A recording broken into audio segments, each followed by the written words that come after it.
There we go, I can hear it now. So today, this afternoon, I was going to have a chat with you around enabling DevOps in an enterprise. So this is a little bit of a story around how we at Spark went through a process of trying to evolve all our processes, enable DevOps to move quicker and faster. Look, before we go too much into it, a little bit about myself. I've been at Spark for quite a number of years, but predominantly in software delivery roles and operations. And I'll be talking to you around some of that history component, and a little bit later on, Ankit, who is the chapter lead across all the DevOps and tooling that we have at Spark, will be talking around some of the specific initiatives that we delivered. So he'll go into some more detail around some of those. Spark, for those that have traveled, it's not Spark in kind of the big data world. It's Spark is the telecommunications company. We have a number of sub-brands such as Skinny Mobile. We've got Curious for big data, and we also have a number of streaming platforms such as Lightbox and the newly launched Spark Sport. Whoa, there you go, guys. So where did we start? The story starts about 8 to 10 years ago. You have to wind back the clock to a point when the government started doing regulation around all of the telecommunication industry. They were looking at the fact that we had the network arm and the retail arm, they were too tightly coupled. And they requested through regulation that we split Chorus, which is now the network arm, away from telecom at the time, which is what Spark used to be called. So there was a lot of regulation. We had a bubble force that had to unpick the thousands of systems that existed between those two companies that had operated together. We also had new competition come into the mobile market. 2 Degrees had come in, and they were starting to gain traction and gain market share. So we had legacy applications. Some of these applications were 30 years old. We had mainframe systems. We had complex end-to-end waterfall delivery. They were 12 to 18 months, and they involved tens and sometimes hundreds of tightly integrated systems together. We had point-in-time documentation. So these documents were templates of 100+ pages just for the template, let alone for the documents and the information inside. And if you ever wanted to understand what happened on that application or how it would work, you had to trace back through all of the logic in each of the high-level designs, detailed designs, high-level requirements, detailed requirements, infrastructure, network documents. And over a number of years, that's a lot of paperwork to go through. But much easier, it was better just to go to the person that you knew that worked on it or try and reverse engineer the code. We wanted to improve our speed to market. So for us, getting a product out there was taking weeks and often months, yet our competition could do it in hours and days. We had manual deployments, we had manual testing, and we had date-driven delivery. Cost was number one, date was number two, quality was way down the line. It was very uneven. So when you're an organization that's had a bubble force, a team that was there unpicking those systems, we ended up with a large labor cost. And the first thing that an enterprise starts doing is go, how do I improve my labor costs? So you start playing with your organizational model. It makes up a big part of your budget. So we played around with a number of different structures, and I'll share with you the successes and failures that we had on those changes that we tried. We tried, what about if we created teams that were focused around the technical skills of the people within the team? Could we create teams so we had the Java developers together, the .NET developers, the RPG developers for AS400 systems? Could we put them all in their own respective team and get the benefits of being able to leverage the skill sets across the different applications we had? We'd already spent quite some time in the past building out these skills matrix documents to try and track who knew what skill. To a great deal of effort for very little gain. But we thought maybe if we had the team structured that way, it would be much easier to manage that. So we thought, oh, we'll get some cost efficiency as a result of that. We'll get some better utilization. It'll be much easier to transfer through. We thought cross-skilling was going to be an option. It'd be much easier to do. But the reality was that didn't work for us. There were several reasons for that. And probably the most important one to understand was it was not so much the skill of the person in terms of the programming language. It was all the knowledge that they had about the business processes, about the business logic, the people that were involved, and how it all worked, more so than the language that they had. We had very limited transfer of practice and standards between it, and the cross-skilling opportunities just weren't there. So we thought, okay, if it was around in that instance, it wasn't going to work because of the specific knowledge around the business processes and the business logic. Perhaps we could look at a team that was less focused around that. Perhaps we could look at the operations team. Could we pull all the operations team into a central one and get some benefits? Again, we could have a consolidated team. They're all on the same roster. We could have a primary and a secondary, and there'd be plenty of people for coverage, and it would be much greater than the small teams where you'd suffered if someone was away sick or went away on leave. So we thought, again, we would get some operational cost efficiencies. We thought we would get a new focus around performance. The team were going to focus on quality because they were the ones that were going to be impacted. And we thought that we'd get cross-skilling between the teams, again, or what was now a single team, again because we felt that by being together it was going to be easy to transfer. Again, the reality was not the same as what we expected. We didn't see that cost reduction. The only cost reduction we saw was cost that we'd banked before we'd even realized it, so it doesn't count. We created a bottleneck on this operations team by separating it out. We had two teams that started to finger point between each other. We had two sets of prioritization, and the teams that previously didn't have to communicate and agree these, now having to start to agree and negotiate who was doing what at what time. And you had a different set of priorities. And these teams themselves were all, remember, doing everything manually. So those operate people were always busy. So we went down the path of, could we bring the operate people back into the team? I guess the first stage of realizing that there was a lot closer synergy between the two.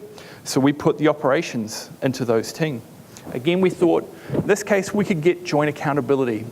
Could we leverage the developers in the team and have some of them on the on-call rosters, leverage the scope of it, make them accountable so that if there was bad code that went into the environment, then those same people were going to be there to help try and solve it.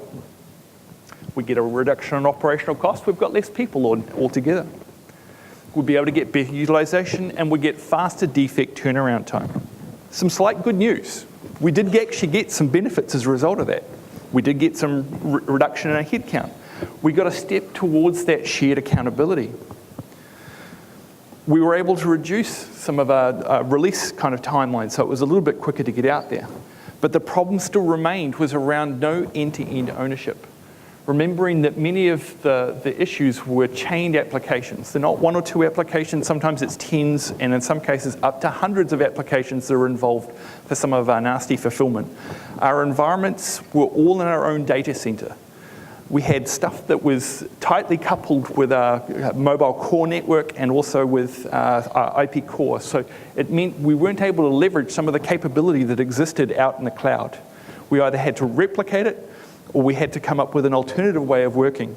So by this point, a number of things had happened in parallel. So it wasn't all about doing org changes, though it did feel like that for many years, and we probably were definitely one of those companies that Dave and RJ were talking about earlier that were doing those restructures every year. We'd raise our hand and say, yes, we were one of those companies. I think anyone who's been here long enough would have survived quite a few of those in the years.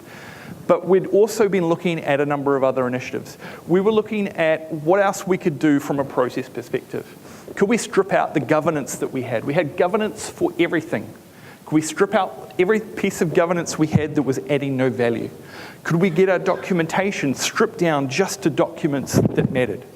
We looked at implementing application performance monitoring so we could actually see what was going on within our application. So we went away from just looking at it as an infrastructure issue where you saw CPU or memory to one that was looking at applications to understand the JVM and transactions through to ultimately mapping all of those to an end-to-end customer journey to knowing exactly what was broken.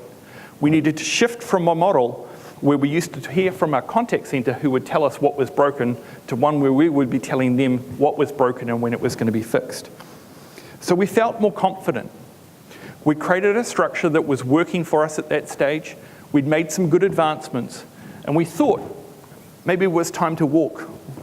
We weren't yet ready to crawl, but we didn't know it. So we tried going to weekly releases. Remembering prior to this, we were doing 12 to 18 months, and we'd only just moved to monthly.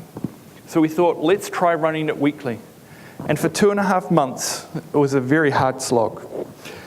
It was all manual. Everything was error-prone, and we started to see issues.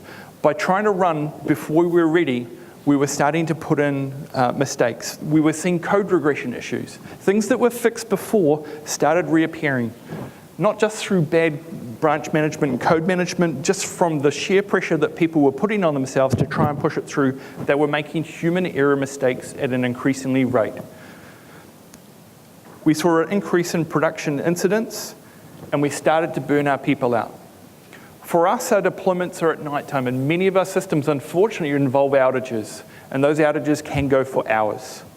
For a typical major release for us, it may go from 11 o'clock at night through to 5 or 6 o'clock in the morning, during which time those systems would be unavailable while those changes are made, and also tested to a point that we're comfortable that the billing systems and the products and services that our customers rely on are in a fit state. There was one other one which tied to that same message, that we started to get complaints from our customers. The fact that we were now going faster was causing them disruption. They were starting to notice, especially night shift workers, that we'd gone from an occasional release once a month or so to now it was happening weekly. And because we had an increase in defects, sometimes that meant twice a week that they were losing the systems. Their daytime was now being impacted because they couldn't top up their phone, they couldn't buy any new services during that period. So we knew that we needed something else. Along with everything else, we knew that we needed automation. We needed automation across all of our testing. Performance, unit, and functional. We needed infrastructure. In the same way that those that play in the cloud, we wanted the same capability in our own data centers. We needed the ability to spin up environments on demand. We needed the software delivery to do deployments, build, and also the static code analysis and security analysis that would make us feel comfortable with the quality that was going through. And again, the mention of operations, the performance and monitoring to ensure that what we delivered worked. And we wanted a standardized approach. So to do that, when your team is doing everything manual, you knew that there was going to be an issue. The first one is, how do you get your people to do that if you don't have time? And for us, we decided to look external. We looked for a vendor that had some thought leadership, someone had some experience in the past, that worked with other enterprises, that how are they going to go about the part of enabling that capability in an organization such as ours. And we also needed to look for a product that would overlay some of the open source software that we're using to help create that end-to-end traceability from a feature all the way through to production code on some of our legacy systems. So we created a team. We brought a vendor on board. We created a DevOps team.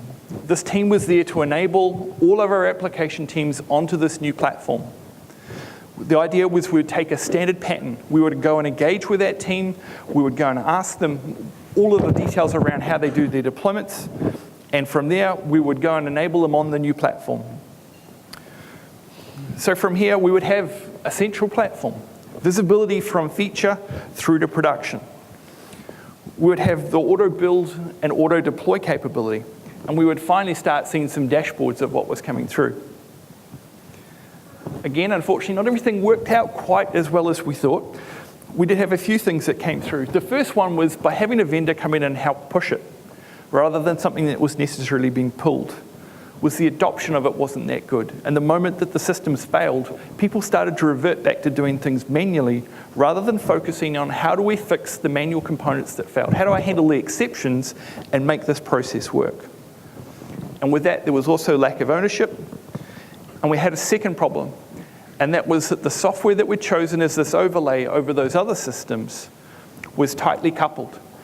And the rate of development of those new software out there in the market was accelerating much faster than this product's roadmap was going. So we had a choice at this stage. Do you stay with what you had in your investment and carry it on? Or do you pivot at this stage and try and find a new product that can meet the product's needs that you need? So we took the bold decision that maybe it was time. So we changed the product. We swapped about 18 months into this delivery and said it was actually time to pivot and choose a different product. In this case, just for reference, it was Microsoft Azure DevOps that we're now using, but that's where we went. And parallel again, there's more, because again, this is not just about one thing. It's not about organizational design. It's not just tools or technology or people. It's everything that brings us all together. A number of organizations were going down the path of going to Agile. Spark was definitely one of them, and in the news we were out there going big bang Agile. We'd been playing with Agile, well, not just playing, we'd been implementing Agile across our organization for a number of years. but it was always in the IT teams. And we knew the successes of it, and we also knew what the issues that were with the same models. But we could see more and more in the industry that there were some benefits of doing this at a much larger scale.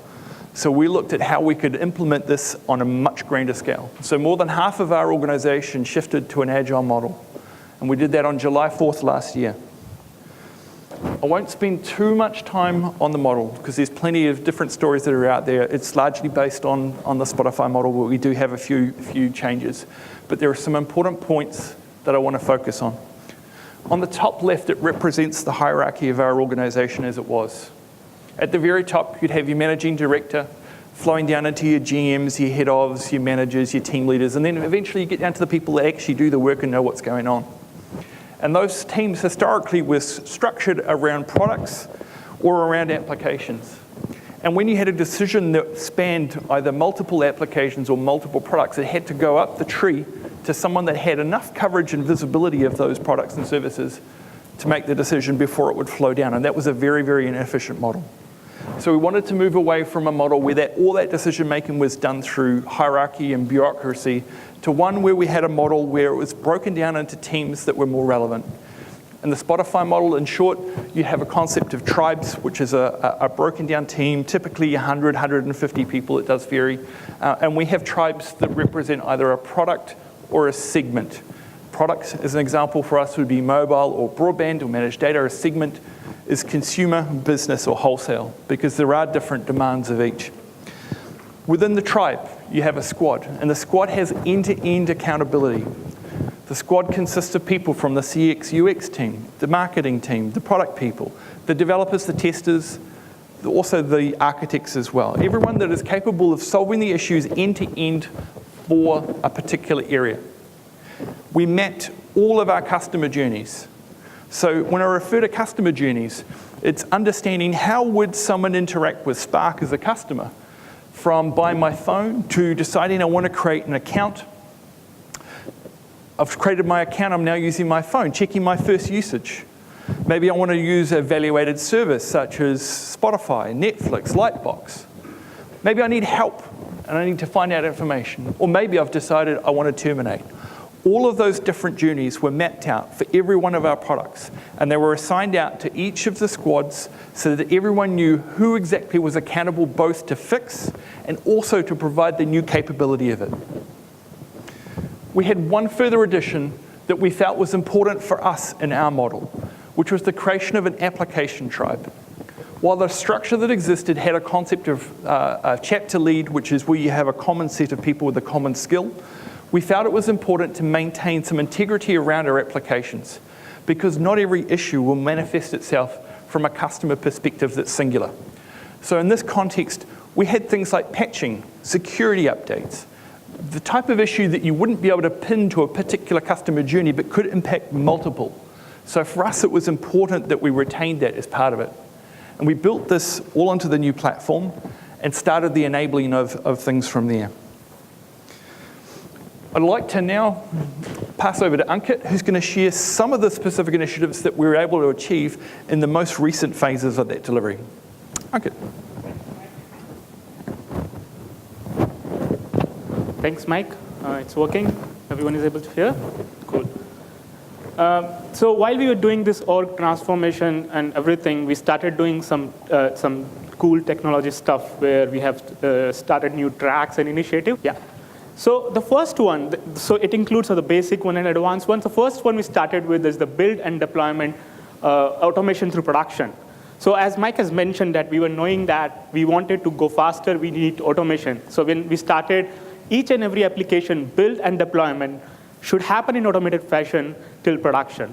When we were doing it, it was easy for us, or it was okay for us to do it for lower environment. As soon as we jumped for the production, we need to push our teams. Also, we had to put some extra effort from our team as well to ensure that we are covering all the aspects, all the use cases which we are handling through the manual deployments or manual deployment strategy.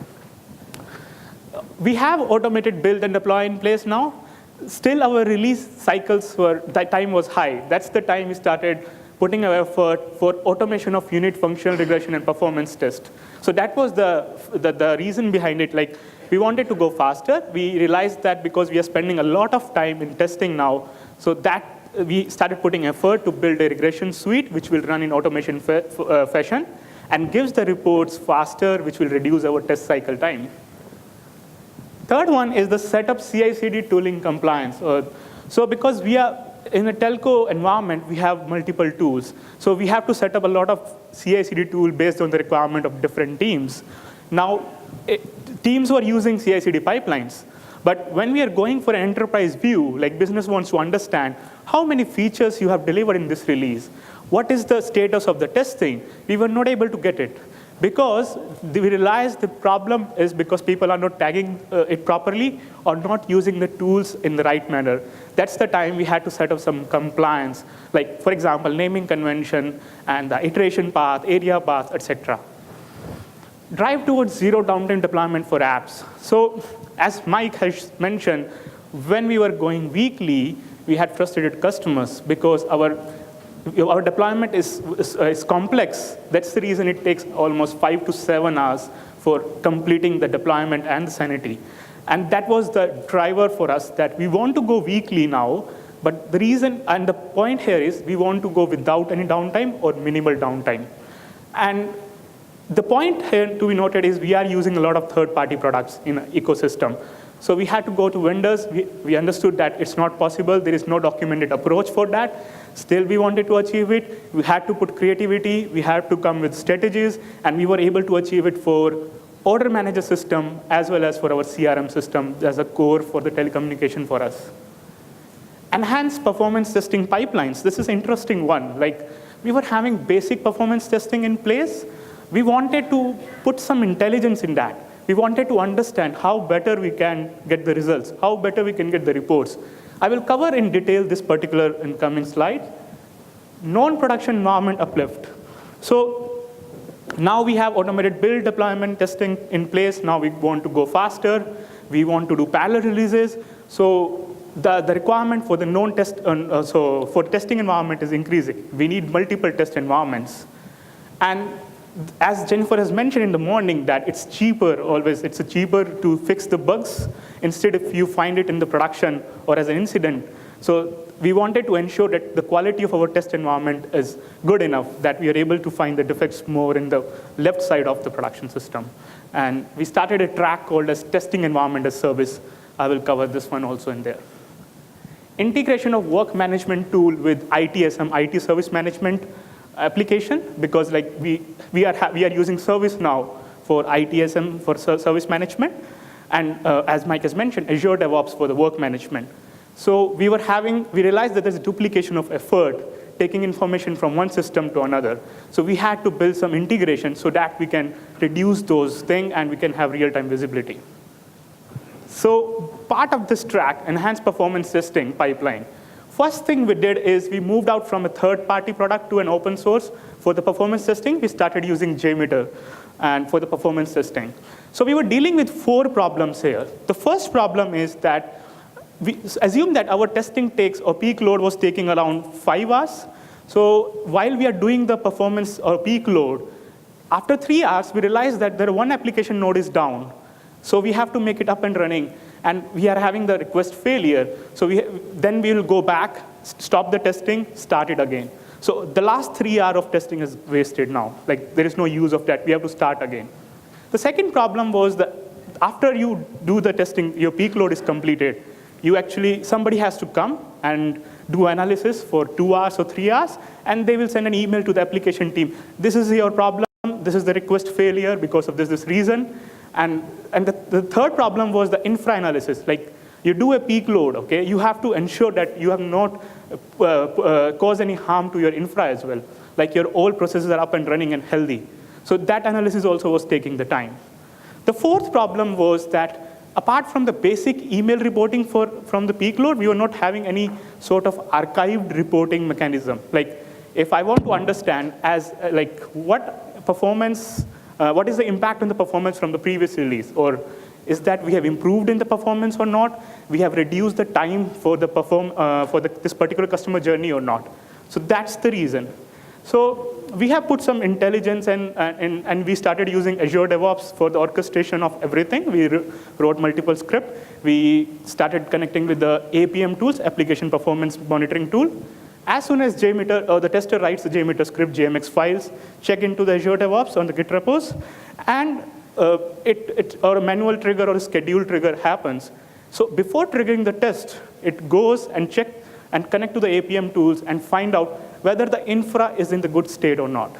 It do analysis for 5 minutes to ensure that if somebody has restarted the application, it will wait for the application to come on stable state. And also, it will try to find out whether, if we start the peak load now, whether my infra is going to be in trouble in between of the load as well or not. Like your memory or your storage is 80% now. You know that if you do a peak load, you are going to touch plus minus 30 sort of thing. So it's going to be failure, okay? It will not allow you to start. If that algorithm finds out that there is a problem, it sends an email to the relevant application team and asks them to fix it. And once they get it approved, or once we get that, yeah, it is fixed, it starts again. And if things are okay, and Azure DevOps finds that, yeah, all the stuffs are, it's all finding it, like everything is okay, and we can proceed with the testing, it triggers the JMeter script. And the JMeter scripts start triggering start on the load generators, and we are monitoring the load generators as well. Load generators will start putting the load on our application stack, or the peak load. And while everything is happening, we are getting the live reports here. So the benefit of this live reports, which is connected with the application performance tool, while doing testing, we can tell that which application is causing issue. So now, while doing the peak load itself, I can inform the application team, this particular journey has broken or has some issue. They can start fixing on the fly. Once my test is completed, they are ready with the fix, so that it reduces our turnaround time. So integration of work management tool with ITSM application. So the scenario was that as soon as a customer calls and raised an incident or mentioned about an issue, and triage team find out that there is an issue and it requires a code fix, they copy-paste every information from the ITSM tool and put into an email, send it to a product owner. Product owner will copy-paste the same information from the email to work management tool, which is Azure DevOps, create a backlog or a defect accordingly, and then assign it to the developer. So a lot of manual effort was involved in that. There was no real-time visibility. Developer is not able to understand what is the actual issue. Like, it's just the information, he's relying on the information which either trash team has provided or the product owner has provided.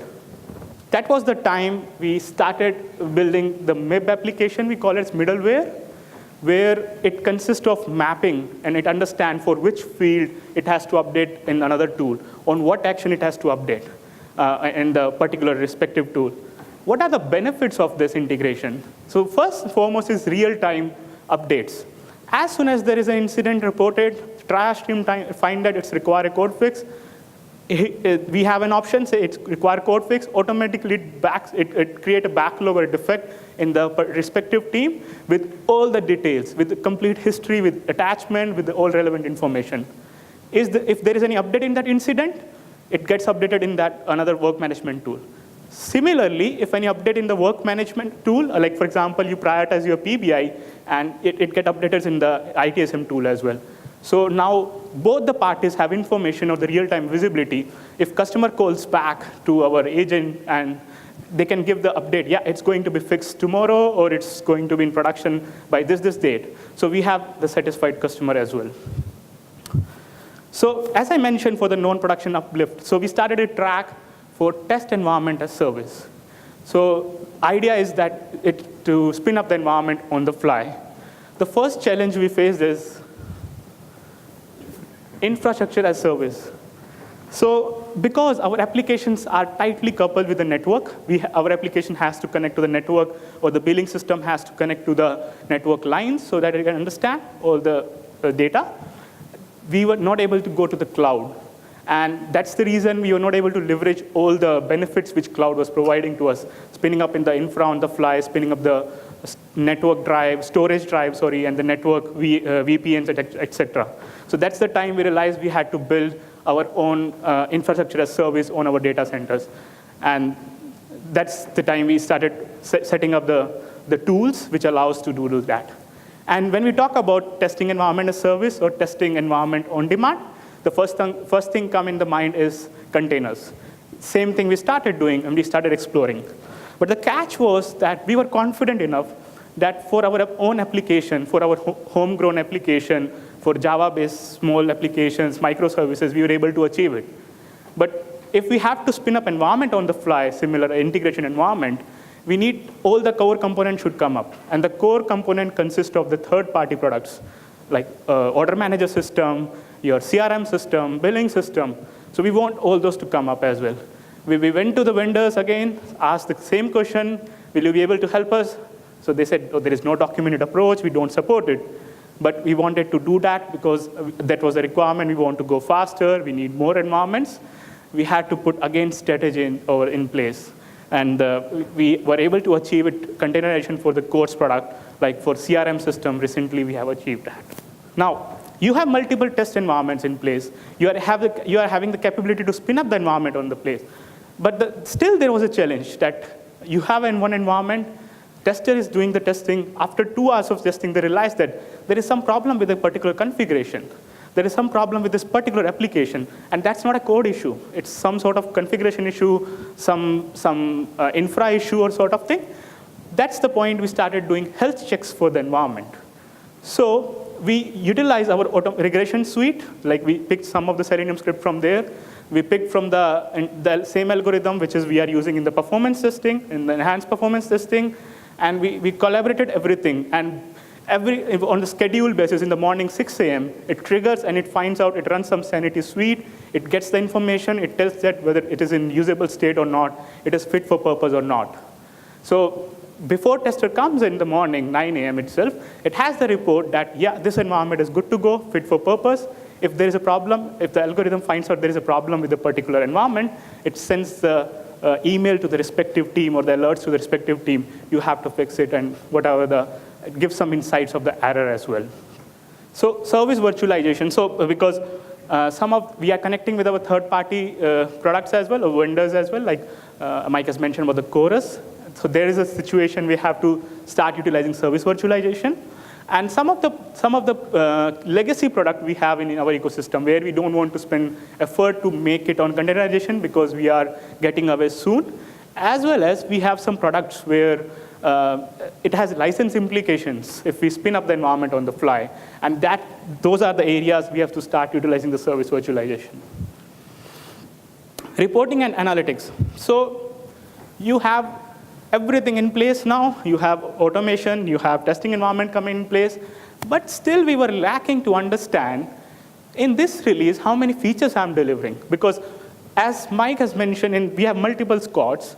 Multiple squads are coming. So I want a centralized view as an organization, how many features, what is my velocity for the organization for this particular month or for this particular quarter. We were failing to get that.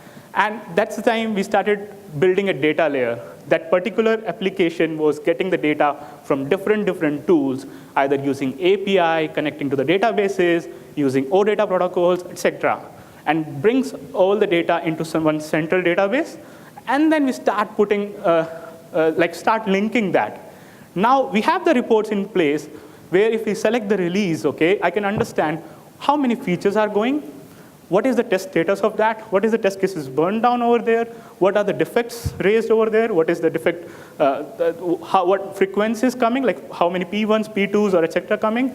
As well, I can understand how many code commits are happening, how many developers are working on this particular application.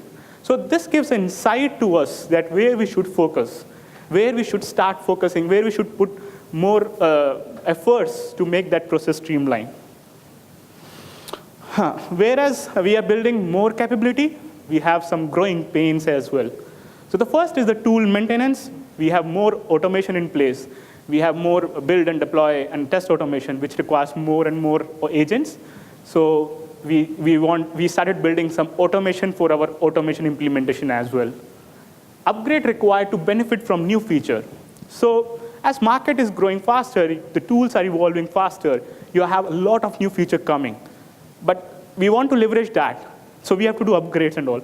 But the catch is because your ecosystem is like all of the tools are depending on each other. For example, in the previous slide, I've shown the data layer. So if you say upgrade one thing and it broke an API or it deprecated one API and your application is using that, which creates a lot of problems. So you have to fix that. So it's better to have proper testing in place before going into actual upgradation in production servers. Operation cost consideration. So you have to always factor in the cost, which is in maintenance for the CI/CD tool, which is a problem. Like always we think that we will do only build. Once CI/CD is implemented, is all done and dusted. But you have to ensure that it requires some ongoing cost for the maintaining it as well. Ongoing training, education, and support. So the support or the training part is a two perspective of it. The first one is that if a new feature is coming into the market, you start leveraging it from a tool, you have to ensure that your people are understanding it. You are putting up the compliance for that, to utilize that.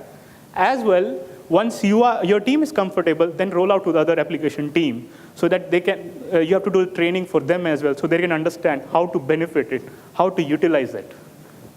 And the people scaling. So demand always goes in waves. So you implement something for one team, then they will go back, they start utilizing it, they start utilizing the benefit of it. Another team will come and they will say, okay, I want to utilize that also. The previous team will come also, they say that I want to put some enhancement in the place. And that's the point we have to do prioritization. You have to understand, if you have the liberty to onboard more people, it's good. If you don't have that, then you have to start finding that what is the important, what is the ROI and all those stuff. And the cross-skilling also is an important thing. Today you are working on something which is the CI/CD pipelines, tomorrow containerization, maybe after that some environment configuration, AI ops, and all those things. So we have the liberty that we have the vendors. We get that skills over there. If you don't have that, you have to plan properly. So learnings. So while doing reorg transformation, all this, the new stuff we are doing, there are some amazing learnings we have. First is automation and the tooling. So DevOps is not only about tooling and automation. So people get confused about it. Like you have implemented automation, you have implemented DevOps. So these are just enabler or key enabler or important part of it. But you have to understand they are just enabler for that particular DevOps journey. Snowflake. So if you see Snowflake from your naked eyes, you will be able to see that all the branches are same. But actually, if you go under and see under microscope, you will find out each and every branch is different. And same implies for teams in your enterprise. And that's what the amazing learning we had. Initially, we started putting the same compliance and start hammering to each and every team, which was the first platform we set up. Then it was not working. People were not owning it. And that's the point, that we have to understand each and every team is different, way of working is different. So we have to be flexible enough to accommodate that. Culture plays an important role. So today morning, one of the speakers has mentioned about that culture is key enabler for whole transformation. Yes. So if people are going with the old mindset into the new way of working in the DevOps Agile, they are going to find a way to escalate the things which is not going to work. So you have to build a culture where it's okay to fail, it's safe to try out new things, and also that they are owning the things, whatever you are, they take end-to-end ownership for that particular thing. Handbooks. So we have a lot of authors in today also. So you have DevOps books, handbooks, etc. You can go and read about it, get insights out of it. But similarly, as the Snowflake story for the teams, the enterprise are different. Each and every enterprise has a different, like they have different ecosystem. So you cannot copy paste one model from one enterprise to another. You have to keep on trying, learn from it, see what fits for you. Like Mike has shown that we have put one extra IT application tribe layer over there to satisfy our requirements. So it varies from organization to organization. There is no magic cap exist as far as I know today. I'm not sure about the future. There is no magic cap which you say and enable the DevOps. It's not going to do that. Third-party vendors. So you should be in the state always. Like you should always revisit all the implementation and the products which is third-party. And you should be in the state always switch between the products and the vendors. You should be always understanding what are the implications, because the market is growing faster. You should be able to leverage all the new features which are coming to the market. Reporting and the metrics, now you have implemented everything, but you need to understand what is going in the organization, and you will get insight from the reporting and the metrics. And two parts of it. First is you have to understand from where you will get the data. Second part is you should spend some time to understand what view you are trying to build, which view or which enterprise view is going to satisfy most of the requirement for most of the teams. Otherwise, you will end up building dashboards for Africa. Now you have the insights, you have metrics in place. Use those insights and the metrics to channelize your focus.